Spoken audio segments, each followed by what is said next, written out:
We're in the middle of the Torres Strait, about 70 kilometres north of the tip of Australia. And we're here to find out just how far car companies are prepared to go to replace deadly Takata airbags.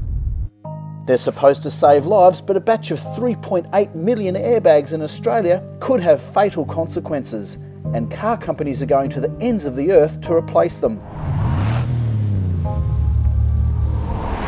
With at least 29 deaths and 300 injuries worldwide, including 2 deaths and 2 serious injuries in Australia to date, the race is now on to get all these airbags off the road, no matter where they are.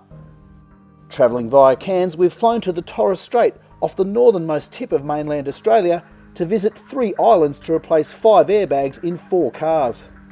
First stop is Horn Island and an early 2000s Mitsubishi Lancer. The technician has the entire dashboard out in a matter of minutes and retrieves the faulty passenger side airbag. Caught just in time, the metal casing of the airbag inflator is rusted at both ends.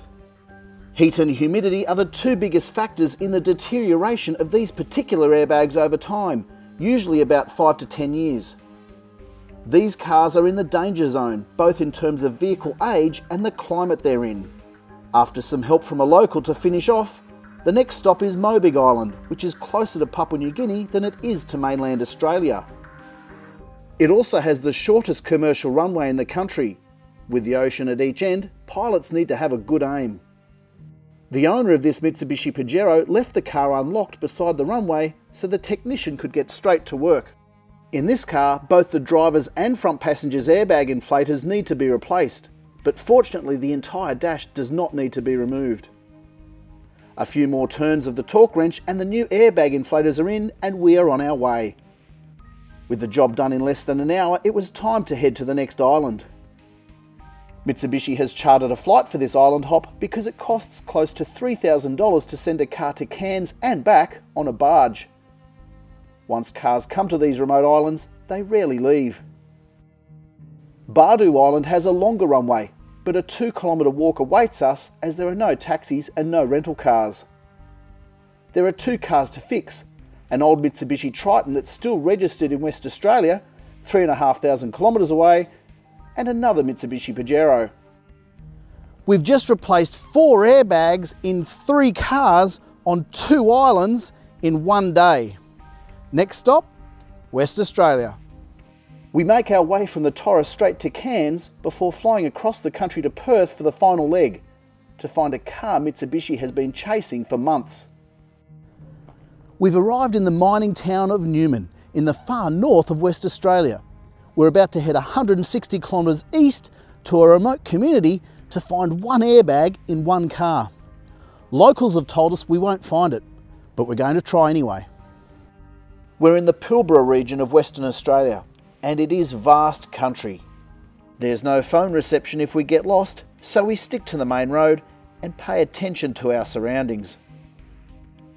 After about 2 hours of driving, we make it to the outskirts of town. We need to sign in after applying weeks earlier for permission to visit. We find the Mitsubishi Lancer after just a few minutes of searching through the streets of town. It's hidden behind a gate down the side of a house. The owner has given permission for the airbag to be replaced even though the car is unattended. After confirming the identity of the vehicle, the technician gets to work and the dashboard is out in a matter of minutes. The dash panel is placed on the boot lid while the passenger airbag inflator is carefully removed and replaced. With the car back together again, the technicians have one last look through town to find any other cars they may have missed. As luck would have it, there's an old Mitsubishi Triton Ute they didn't know was here. It's a 2007 model and needs its driver airbag inflator replaced. Luckily, the technicians have one among their boxes of spare parts. This car too is done in less than half an hour, and we are soon on our way. Unfortunately, these examples are not isolated incidents. As the car industry approaches a 90% clearance rate of these deadly Takata airbags, it's increasingly frustrated by some owners who refuse to get their cars fixed. The car industry is prioritising older vehicles and working their way to newer models. If you have received a recall notice but told your part is months away, you're not in the danger zone. But if a car company is trying desperately to make contact to repair your car, it's worth taking notice. As the campaign slogan says, don't die wondering.